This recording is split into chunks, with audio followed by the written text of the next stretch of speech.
ఆంధ్ర రాష్ట్రానికి చెందిన ప్రధాన నగరమైన విజయవాడ ఇంత నష్టం జరిగితే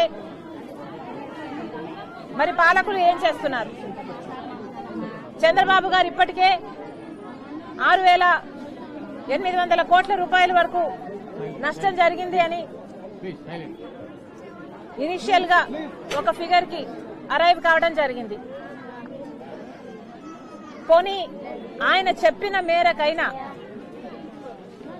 కేంద్ర ప్రభుత్వం మనకు సాయం చేస్తుందా అంటే వాళ్ళ టీంలు వస్తున్నారు, అంచనాలు వేసుకుంటున్నారు, వెళ్లిపోతున్నారు తప్పితే ఒక్క రూపాయి కూడా ఇంతవరకు సాయం చేసింది లేదు.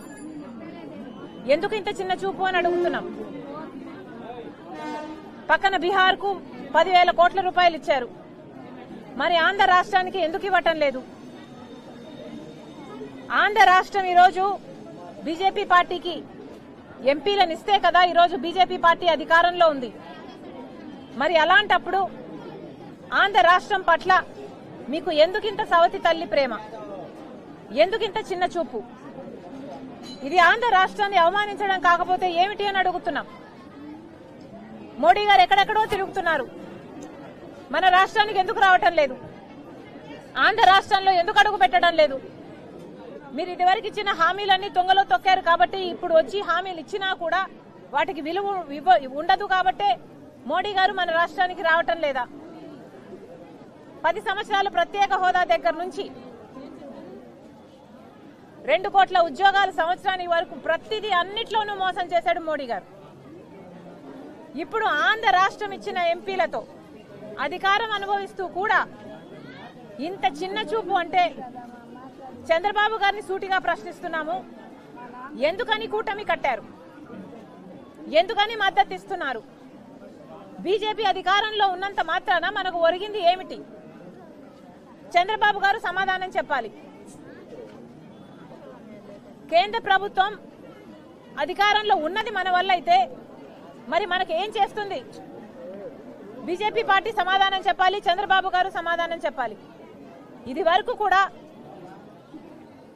కొంప కొల్లేరైనట్టు బెజవాడ బొడమేరైందని మేము కేంద్ర మంత్రికి, రైల్వే శాఖ మంత్రికి కూడా కనీసం ఇక్కడ మంచి నీటికి కూడా దిక్కులేదు అని రాయటం జరిగింది.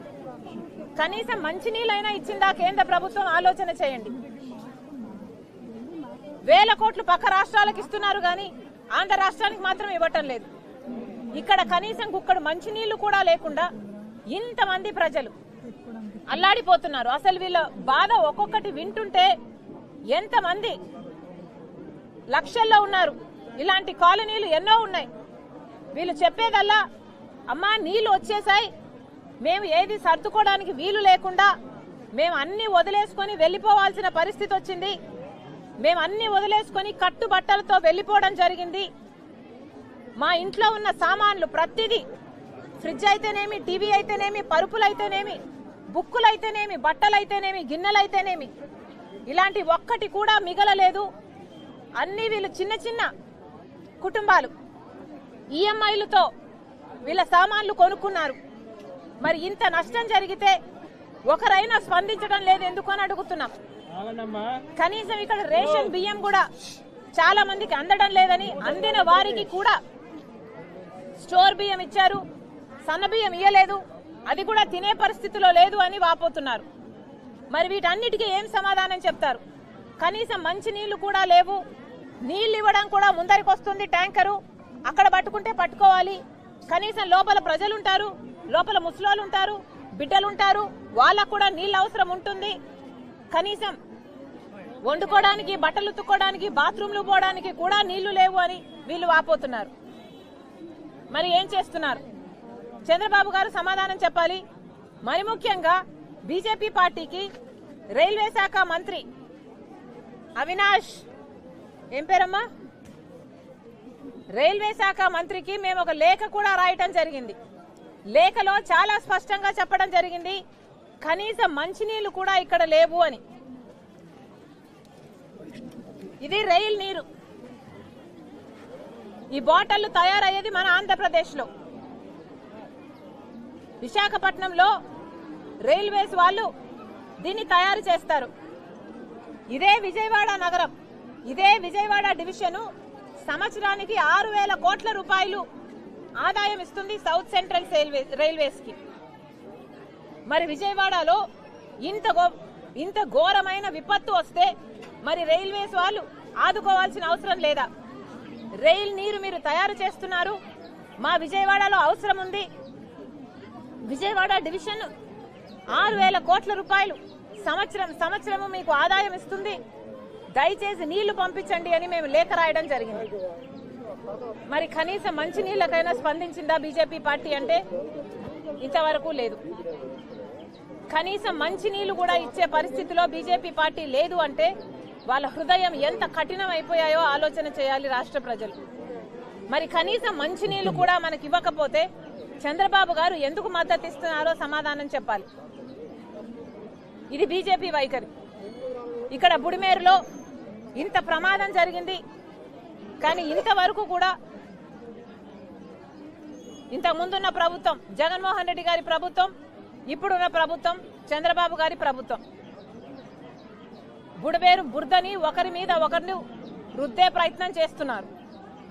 నిజానికి కారకులకి ఎవరు అని ఆలోచన చేస్తే ఒకసారి వెనక్కి వెళ్తే రాజశేఖర్ రెడ్డి గారు ముఖ్యమంత్రిగా ఉన్నప్పుడు ఇలాగే బుడమేరు మళ్లీ ఓవర్ఫ్లో కాకూడదు అన్న ఉద్దేశంతో ఆపరేషన్ కొల్లూరు చేపట్టారు.